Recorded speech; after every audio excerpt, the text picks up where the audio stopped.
નમસ્કાર મિત્રો, સંવિધાન કેરિયર એકેડમીની યુટ્યુબ ચેનલ પર હું દીક્ષિત પટેલ આપ સર્વેનું હાર્દિક સ્વાગત કરું છું.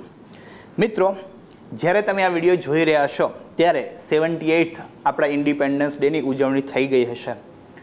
આઝાદીનું મૂલ્ય આજે આપણે કદાચ એવું લાગે કે ભાઈ ક્યાંક ને ક્યાંક વિસરાતું જાય છે અથવા તો એનું અવમૂલ્યન થતું જાય છે. આઝાદી એમને એમ નથી મળતી.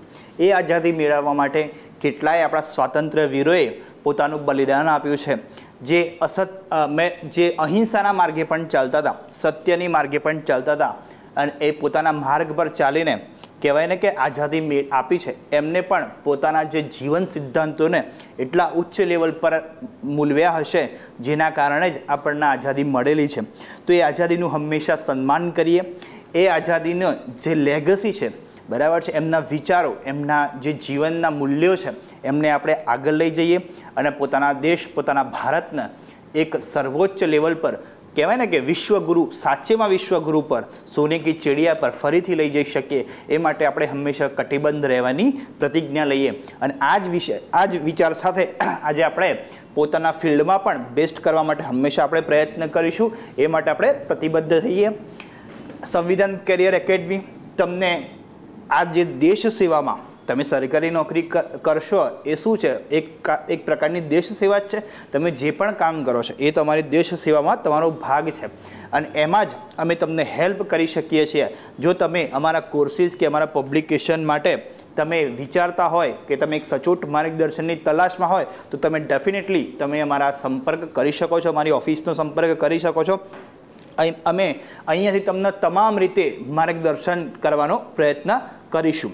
બરાબર છે? તો આજે આપણે ક્વિક લેક્ચર શ્રેણીના ઇતિહાસના સેશનમાં આજે આપણે આગળ વધવાના છીએ. જેવી રીતે આપણને ખ્યાલ છે કે આપણે ગુજરાતનો ઇતિહાસ જોઈ રહ્યા છીએ. પહેલાં ભારતના મુદ્દાઓને જોયા. એકદમ ટૂંકા લેક્ચરમાં તમને મુખ્ય મુદ્દાઓને આપી દઈને તમને રિવિઝન અથવા તો મુખ્ય મુદ્દાઓને એકદમ શું કહેવાય કે ક્લિયર કરવાનો પ્રયત્ન કરાયેલો છે. અને એ જ વસ્તુને આપણે આગળ વધારીએ છીએ, એમાં નવું સોપાન એડ કરીએ છીએ. ગુજરાતમાં આજે આપણે વાત કરવાના છીએ ગુપ્ત સામ્રાજ્યની. જુઓ, ગુપ્ત સામ્રાજ્ય વિશે અગાઉ પણ મેં વાત કરેલી છે આવી જ રીતે ક્વિક લેક્ચર શ્રેણીમાં. પણ ગુજરાતમાં ગુપ્ત શાસકોનું કેટલું યોગદાન હતું એની ચર્ચા આજે આપણે કરવાની છે. સાથે સાથે તમારે સમગ્ર ગુપ્ત શાસનની એક રિવિઝન પણ અહીંયા તમને થઈ જશે. બરાબર છે? આમ જોવા જઈએ ટેકનિકલી તો ગુજરાતમાં એમનું કોઈ પ્રોપર શાસન નથી મળતું. ગુપ્ત જે રાજાઓ હતા, જે ગુપ્ત શાસન હતું એની રાજધાની આપણે મગધ જ જોવા મળે છે. ત્યાંથી એ લોકો સુબા દ્વારા અહીંયા શાસન કરતા. હા, પણ એક વસ્તુ તો કહી શકાય કે ચંદ્રગુપ્તના સમયથી આપણને જોવા મળશે કે ભાઈ અહીંયા ગુજરાતમાં ગુપ્ત વંશનું શાસન આપણને જોવા મળશે. બરાબર છે? કયા ચંદ્રગુપ્તની આપણે વાત કરી રહ્યા છીએ એની પણ આપણે ચર્ચા આગળ કરવાના છીએ. કેમ કે તમને ખબર જ છે ગુપ્ત વંશમાં બે મુખ્ય ચંદ્રગુપ્ત રાજાઓ થઈ ગયા, ચંદ્રગુપ્ત પ્રથમ અને ચંદ્રગુપ્ત દ્વિતીય. ચંદ્રગુપ્ત દ્વિતીયને તમે વિક્રમાદિત્યના નામથી પણ ઓળખો છો. એક મહાન પ્રતાપી શાસક જે આ વંશનો થઈ ગયો એના શાસનમાં પણ ગુજરાતમાં આપણને એનું સુબા દ્વારા એનું નિયંત્રણ જોવા મળે છે. તો આપણે આજે જોવાના છીએ, શું જોવાના છીએ? તો ગુજરાતમાં ગુપ્ત વંશનો જે પ્રભાવ છે એ આપણે અહીંયા જોવાના છીએ. અને જે રીતે તમને ખ્યાલ છે કે ગુપ્ત જે સામ્રાજ્ય છે ભારતનો સુવર્ણકાળ કહેવામાં આવે છે. કયા દ્રષ્ટિકોણથી એને સુવર્ણકાળ કહેવામાં આવે છે? ભાઈ, એ વખતે કળા, સાહિત્ય, આપણી જે સંસ્કૃતિ છે, પછી ઇન્ફ્રાસ્ટ્રક્ચર છે, કે જે એન્જિનિયરિંગ છે કે સાયન્સ છે, એ તમામ ક્ષેત્રે, વિજ્ઞાનના ક્ષેત્રે પણ ગુપ્ત સામ્રાજ્ય વખતે એકદમ ઉત્તરોત્તર વિકાસ થયેલો આપણને જોવા મળે છે. અને એક સ્ટેબલ સામ્રાજ્યની સ્થાપના ગુપ્ત શાસકોએ કરેલી હતી. તો આ જ બધા અલગ અલગ પ્રોસ્પેક્ટને ધ્યાનમાં રાખીને શું કહેવામાં આવે છે? તો ગુપ્ત સામ્રાજ્યને સુવર્ણકાળ ભારતનો કહેવામાં આવે છે. તો આજે આપણે એ જ વસ્તુને આગળ વધારવાની છે. તો આજે આપણે જોવાની છે ગુપ્તા ડાયનાસ્ટી. આ એક લિસ્ટ છે કે જે મુખ્ય ગુપ્ત શાસકો અહીંયા મગધ ઉપર શાસન કરી ગયા. અને આપણે એમાં ક્રમાનુસાર જોઈએ તો શ્રીગુપ્ત, ઘટોત્કચ ગુપ્ત, ચંદ્રગુપ્ત પ્રથમ, ત્યારબાદ આવશે સમુદ્રગુપ્ત, ત્યારબાદ આમ તો મોટો ભાઈ રામગુપ્ત હોય છે પણ એકદમ નિર્બળ શાસક હોય છે તો એના હટાઈને ચંદ્રગુપ્ત દ્વિતીય શાસનમાં આવે છે જેને આપણે વિક્રમાદિત્ય કહીએ છીએ. ત્યારબાદ કુમારગુપ્ત પ્રથમ જેનું બીજું નામ મહેન્દ્રાદિત્ય છે એ શાસનમાં આવે છે. ત્યારબાદ સ્કંદગુપ્ત આવે છે જેને શકાદિત્ય કે ક્રમાદિત્ય પણ કહેવાય છે. અને ત્યારબાદ છેલ્લો શાસક હોય, વચ્ચે બીજા પણ શાસકો આવે છે, બુદ્ધગુપ્ત, વેનગુપ્ત વગેરે વગેરે. પણ એટલા આપણા માટે અગત્યના નથી પરીક્ષાલક્ષી, એટલા માટે આપણે એમને સ્કીપ કરતા હોઈએ છીએ. અને વિષ્ણુગુપ્ત એનો આ વંશનો છેલ્લો શાસક છે. સ્કીપ કરતા હોઈએ છીએ એટલે ઇતિહાસ પણ એવા જ લોકોને યાદ રાખે છે મિત્રો કે જે કંઈક વીરતા બતાવે છે, જે કંઈક પરાક્રમ બતાવે છે, જે ઇતિહાસના સુવર્ણ પાના ઉપર પોતાનું નામ અંકિત કરે છે, એને જ ઇતિહાસ હંમેશા યાદ રાખતો હોય છે. તો આ એ જ બધા રાજાઓ છે કે જેને કંઈકનું કંઈક એકદમ ઇતિહાસમાં યોગદાન આપેલું છે. હવે વન બાય વન આપણે એક રાજાઓને જોવાના છે, એમની મુખ્ય બાબતો પર આપણે એક નજર કરીએ. શરૂઆત આપણે હંમેશા શ્રીગુપ્તથી કરીએ છીએ. ઈસવીસન 240 થી 280 એમનું શાસન હતું, બરાબર. 40 વર્ષ જેવું શાસન કર્યું અને એક રાજાના સમયમાં 40 વર્ષ એક મોટો સમય કહેવાય, બરાબર છે. મહારાજનું બિરુદ એમને ધારણ કરેલું. કુષાણ વંશનો કદાચ સેનાપતિ રહ્યો હશે એવું આપણને ખ્યાલ આવે છે. આ સિવાય 7મી સદીમાં આવેલા ચીની યાત્રાળુ ઇત્સિંગ આ રાજાના ચેલોકીતો નામના રાજવી તરીકે ઉલ્લેખ કરે છે. ઇત્સિંગ શ્રીગુપ્તના ચેલોકીતો તરીકે ઓળખે છે, બરાબર છે. વૈશાલીમાંથી પ્રાપ્ત એના સિક્કા પ્રાપ્ત થાય છે અને એમાં મહારાજ બિરુદ ધારણ કરેલું છે એવું આપણને જોવા મળે છે. કોની વાત થઈ રહી છે? ઘટોત્કચની વાત થઈ રહી છે. જે આ બીજો શાસક હતો ને ઘટોત્કચ ગુપ્ત, એની વાત કરી રહી છે. તો એને પણ કયું બિરુદ ધારણ કરેલું? તો મહારાજનું બિરુદ ધારણ કરેલું. આ બંને મહારાજનું બિરુદ ધારણ કરેલું છે, બરાબર છે. ખાલી આમાં વિશે આટલું યાદ રાખીશું કે ગુપ્તો સૌ પ્રથમ શ્રીગુપ્ત હશે એ કુષાણ વંશનો સેનાપતિ રહ્યો હશે, એટલે કુષાણ વંશ પછી આમનું સત્તાનો ઉદય જોવા મળે છે. અને ચીની યાત્રાળુ ઇત્સિંગ એને ચેલોકીતો નામથી ઓળખે છે. તો 2 રાજાઓ અહીંયા થઈ ગયા. ત્યારબાદ આવે છે ચંદ્રગુપ્ત પ્રથમ. એને વાસ્તવિક ગુપ્ત શાસક તરીકે પણ ઓળખવામાં આવે છે, કેમ કે સત્તાનો વિસ્તાર આના દ્વારા જ કરવામાં આવે છે. આમની સત્તાનો રીત મતલબ સત્તાનો વિસ્તાર કરવાની રીત થોડી કેઝ્યુઅલ હતી, થોડો મતલબ અલગ રીત હતી. એમને શું કર્યું છે? આમ યુદ્ધ જે અભિયાનો તો કર્યા જ છે, પણ સાથે સાથે એમને લગ્ન પેલું નહીં કહેતા રોટી બેટીના સંબંધો દ્વારા પણ એમને રાજ્યનો વિસ્તાર કરેલો આપણને જોવા મળે છે. આ એવા પ્રથમ રાજા હતા કે જેમને મહારાજા ધીરાજનું બિરુદ ધારણ કર્યું, બરાબર. ઘણીવાર કેવું હોય મિત્રો કે બિરુદોમાં પણ એમની જે અચીવમેન્ટ્સ છુપાયેલી હોય છે. કોઈ પણ રાજા કોઈ પણ બિરુદ એમને એમ ધારણ કરતો હોતો નથી. જેમ કે મહારાજ, પછી મહારાજા ધીરાજ, બરાબર છે, પછી ચક્રવર્તી, સમ્રાટ, આવા બધા બિરુદો કોઈ માણસ ધારણ કરે તો ડેફિનેટલી એની કંઈક અચીવમેન્ટ્સ હોય છે. એટલે ચંદ્રગુપ્ત પ્રથમ એ મહારાજા ધીરાજનું બિરુદ ધારણ કરે છે. કોઈ શિલાલેખ તો પ્રાપ્ત થતા નથી, પણ એના સિક્કા પ્રાપ્ત થાય કે જેમાં એને વૈશાલી જે ગણરાજ્ય હતું એની લીછવીની રાજકુમારી કુમારદેવી સાથે અમને લગ્ન કરેલા અને એના સિક્કા આપણને જોવા મળે છે. એને કુટુંબની સહાયથી અને સામ્રાજ્યનો વિસ્તાર કરેલો આપણને જોવા મળે છે. 320માં ગુપ્ત સંવંત શરૂ કરવામાં એનો પણ ફાળો છે, મતલબ એને જ ગુપ્ત સંવંત શરૂ કરે તો ઈસવીસન 320માં. જેવી રીતે આપણને ખ્યાલ છે કે ભાઈ શક સંવંત, વિક્રમ સંવંત છે, એમ ગુપ્ત સંવંત પણ અસ્તિત્વમાં છે. જોકે આપણે એને હાલ કન્સિડર કરતા નથી ડે ટુ ડે લાઈફમાં, પણ 320માં ગુપ્ત સંવંતની શરૂઆત એને કરાવેલી. કોઈ પણ મહાન રાજા હશે એ પોતાનું કેલેન્ડર છપાવશે, બરાબર છે, એવું વાત છે અહીંયા. એને કુમારદેવીની સાથેના લગ્નની ઘટનાની યાદમાં સુવર્ણ સિક્કાઓ પણ જારી કરાયેલા, જે લીછવી પ્રકારના સિક્કા કહેવામાં આવે છે. તો આને આપણે વાસ્તવિક સ્થાપક કહીએ છીએ, બરાબર છે, ચંદ્રગુપ્ત પ્રથમ.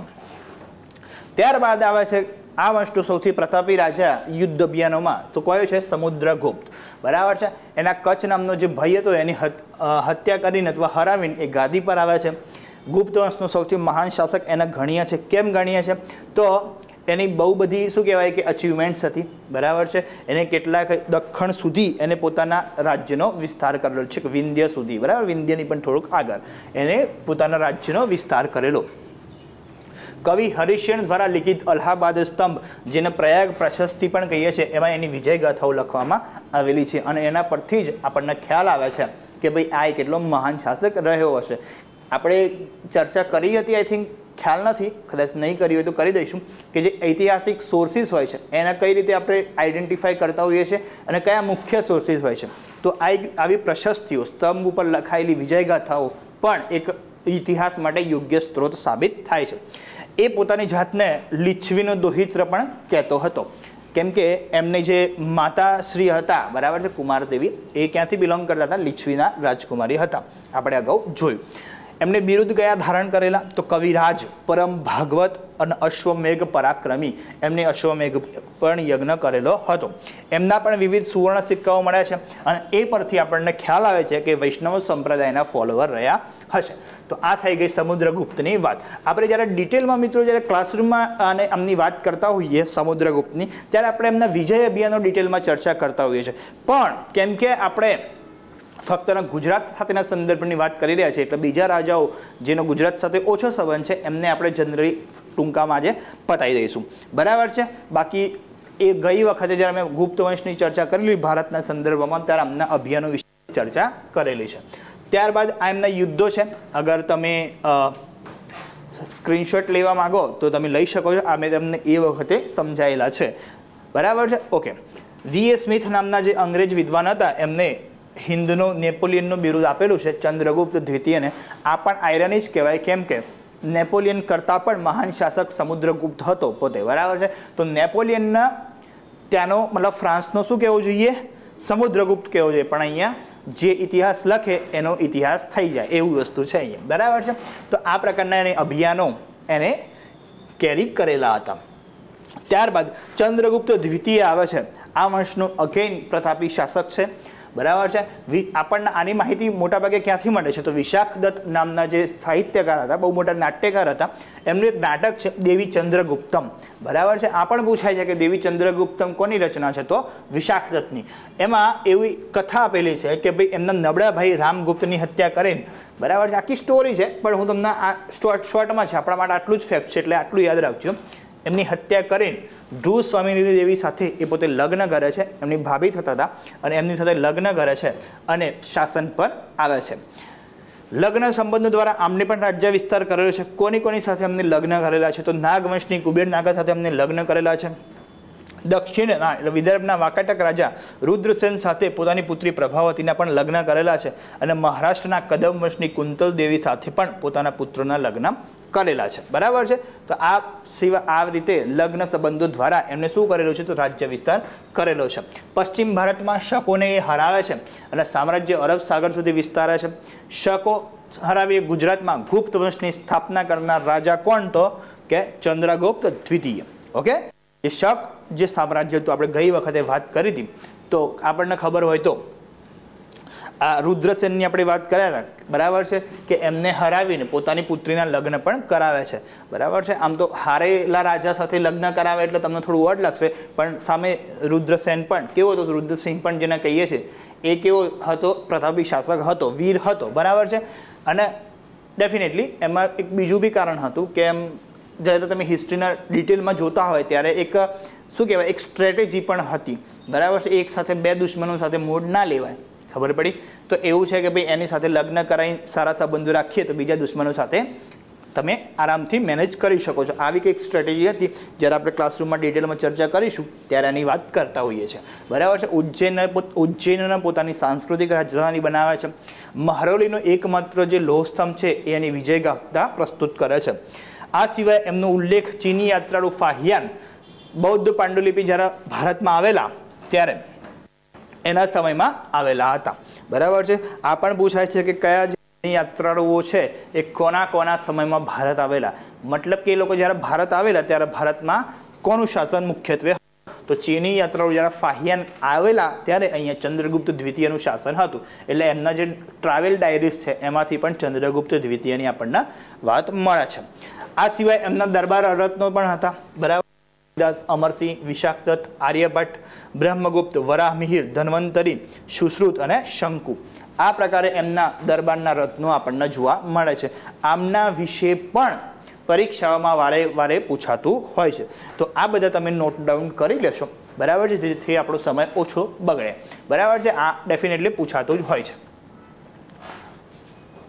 આ પણ પૂછાય છે કે કોનું યોગદાન કયા વિષયમાં હતું? વરાહમિહિર જ્યોતિષશાસ્ત્રી હતા. બ્રહ્મગુપ્ત એક વૈજ્ઞાનિક હતા, ફિઝિસિસ્ટ હતા. બરાબર છે. અને ભારતના ન્યૂટન પણ કહેવામાં આવે છે. આ સિવાય તમે આર્યભટ્ટને તો તમે જાણો જ છો. બરાબર છે. ધન્વંતરી, સુશ્રુત તો કેટલી વાર પૂછાઈ ગયું છે. બરાબર છે. તો આ બધું તમે ધ્યાનમાં રાખશો. બરાબર. ત્યારબાદ આવશે કુમારગુપ્ત. બરાબર. મહેન્દ્રાદિત્ય તરીકે પણ ઓળખાય છે. અગેન આ એક મહાન શાસક હતા. એમના વારસામાં જે આ મહાન સામ્રાજ્ય મળેલું એમને બરાબર રીતે સાચવ્યું છે. મધ્ય એશિયામાં શ્વેત હુણો સાથે એમને આક્રમણ કરેલું છે અંતિમ સમયમાં. આ સિવાય નર્મદા ખીણની પુષ્યમિત્ર જાતિની ટોળી એ પણ આમના સમયમાં આક્રમણ કરેલું એમને મેનેજ કરેલું છે. અશ્વમેઘ પ્રકારના સિક્કા એમને પણ બહાર પાડેલા, એમને પણ અશ્વમેઘ યજ્ઞ કરેલો હોવાનું જણાય છે. એટલા જ માટે એમને અશ્વમેઘ મહેન્દ્ર નામનું બિરુદ પણ એમને ધારણ કરેલું. આ સિવાય આમને કઈ વસ્તુ યુનિક બનાવે છે? પેલા લોકો પરમ ભાગવત હતા. જુઓ, ગુપ્ત જે શાસકો હતા એ વૈષ્ણવ સંપ્રદાયના મોટા ભાગે માનતા લોકો હતા. પણ આમાં એક અપવાદ છે. તમે કદાચ સાંભળ્યું પણ હશે, ના સાંભળ્યું હોય તો કહી દઉં છું. ગુપ્ત શાસકોનું જે મુખ્ય ચિહ્ન હતું સિક્કાઓ પર પણ જોવા મળતું, એક ગરુડનું ચિહ્ન જોવા મળતું. કેમ કે લોકો વૈષ્ણવ સંપ્રદાયમાંથી બિલોંગ કરતા હતા, એમની આસ્થા હતી. બરાબર છે. પણ આમના વિશે યુનિક શું છે? તો જે કુમારગુપ્ત હતા એ કાર્તિકેયના ભક્ત હતા. અને કાર્તિકેયના ભક્ત હતા એવું આપણને કઈ રીતે ખબર પડે છે? કેમ કે એમના જે સિક્કાઓ છે એમના પર મોરની આકૃતિઓ જોવા મળે છે. જનરલી ગરુડની જોવા મળતી હોય છે, પણ આમાં મોરની આકૃતિ જોવા મળે છે. આ સિવાય એમનું નામ લેખાય છે મહાન નાલંદા વિદ્યાલયના સ્થાપક તરીકે પણ એમનું નામ લેવામાં આવે છે. તો નાલંદા વિદ્યાલય કે જે હાલ બિહારમાં છે, હમણાં મોદી સાહેબે એમનું ફરીથી ઉદ્ઘાટન કર્યું છે નાલંદા વિશ્વવિદ્યાલયનું. અને ખબર છે કે બખ્તિયાર ખિલજી દ્વારા એનો નાશ કરવામાં આવ્યો તો એવું કહેવાય છે. બરાબર છે કે એમની જે લાઇબ્રેરી હતી મહિનાઓ સુધી સળગી હતી. એ મહાન નાલંદા સંપ્રદાય જેમાંથી હ્યુએન સાંગ પણ ત્યાંથી ભણીને ગયા હતા. પોતાની જે પાંડુલિપિઓ કે જે સાહિત્ય લેવાનું હતું એને કોપી કરીને ગયેલા. તો એ મહાન નાલંદા વિદ્યાલયના સ્થાપક કોણ હતા? કુમારગુપ્ત પોતે હતા. આ સિવાય ગુજરાત શાસન, જો ચંદ્રગુપ્ત દ્વિતીયના સમયથી ગુજરાત પર આધિપત્ય તો ગુપ્ત સામ્રાજ્યનું આવી જ ગયેલું, પણ એના શાસનમાં એમની જે કુમારગુપ્તના સમયમાં એમની જે રાજધાની હતી કોની? તો કુમારગુપ્તની કઈ હતી? ગિરિનગર, એટલે કે હાલનું જુનાગઢ એમની રાજધાની હતી. ત્યારબાદ આવે છે સ્કંદગુપ્ત, ગુપ્ત વંશનો છેલ્લો શક્તિશાળી શાસક. એમના પછી શું થાય છે? તો એમના પછી આપણે ગુપ્ત જે શાસનનું પતન આપણને જોવા મળે છે. એમને શ્વેત હુણ અને વિશ્વામિત્ર ટોળીને હરાવી હતી અને એમને પણ વિક્રમાદિત્ય ટાઇટલ ધારણ કરેલ છે. જૂનાગઢના અશોકના શિલાલેખની બાજુમાં સંસ્કૃતમાં એમને પણ એક શિલાલેખ મુકાયેલો છે જેમાં એમની પ્રસિદ્ધિ લખેલી છે. બરાબર છે. આ સિવાય સ્કંદગુપ્તના સિક્કા પર ગરુડની જગ્યાએ નંદી અથવા વેદીનું ચિહ્ન જોવા મળે છે. આવું કદાચ વિધાનોમાં પૂછે તમને આવડવું જોઈએ. આમને પણ અશ્વમેઘના સિક્કાઓ બહાર પાડેલા છે. આમના મૃત્યુ પછી ગુપ્ત સામ્રાજ્યનું વિઘટન થવા લાગ્યું. ગુજરાત લેવલે આમનું યોગદાન શું છે? તો સ્કંદગુપ્તના સુભાષ ચક્રપાલી દ્વારા સુદર્શન તળાવનું સમારકામ કરવામાં આવેલું છે, જે આપણે ઓલરેડી ચર્ચા કરી ચૂક્યા છે. મૌર્ય સામ્રાજ્ય વખતે આપણે એક આખું ટેબલ જોયું હતું જેમાં સુદર્શન તળાવ પર કોનું યોગદાન છે એ આપની આપણે ચર્ચા કરેલી છે. આ સિવાય ગુપ્ત વંશનું શાસન લગભગ 55 ગુજરાતમાં ગુપ્ત વંશનું શાસન 55 વર્ષ રહ્યું હશે એમ જણાય છે. હવે આગળ થોડીક વાત કરીએ ગુપ્ત શાસનની. તો ગુપ્ત વંશ પતનના આરે કઈ રીતે પહોંચે છે? તો સ્કંદગુપ્ત બાદ જેટલા બી શાસકો આવે એ નબળા શાસક આવે, ઘણા બધા આવે, જેમ કે પુરુગુપ્ત, ઋષિગુપ્ત, કુમારગુપ્ત દ્વિતીય, બુદ્ધગુપ્ત, વેનગુપ્ત, ભાનુગુપ્ત, વિષ્ણુગુપ્ત વગેરે શાસકો આવે જે બધા નબળા સાબિત થાય છે. કોઈ આવા પરાક્રમી કામ કોઈ કરતા નથી. વિષ્ણુગુપ્ત આ વંશનો છેલ્લો શાસક હતો. ભાનુગુપ્તના એરણ અભિલેખમાં એના સેનાપતિ ગોપરાજના મૃત્યુ પછી એની પતિ સતી થઈ હોવાનું આપણને વર્ણન જોવા મળે છે. તો સતી પ્રથાનો પણ અહીંયા આપણને ઉલ્લેખ એ સમયમાં જોવા મળે છે. આ યુદ્ધમાં હુણો સામે લડાયું હતું. ગુપ્ત વંશનો અંતિમ શાસક વિષ્ણુગુપ્ત હતો અને 550ની આસપાસ ઈસવીસનમાં આ ગુપ્ત શાસનનો અંત આપણને જોવા મળે છે. અને ધીરે ધીરે કયા સામ્રાજ્યનો ઉદય જોવા મળે છે? તો વર્ધન સામ્રાજ્યનો ઉદય જોવા મળે છે. તો આપણે ગુજરાતમાં અને ભારતમાં ગુપ્ત વંશના સમજી શકીએ છીએ. આશા છે કે આજનું લેક્ચર તમને ઇન્ફોર્મેટિવ લાગ્યું હશે અને બહુ બધા ફેક્ટ્સ તમને મળ્યા હશે.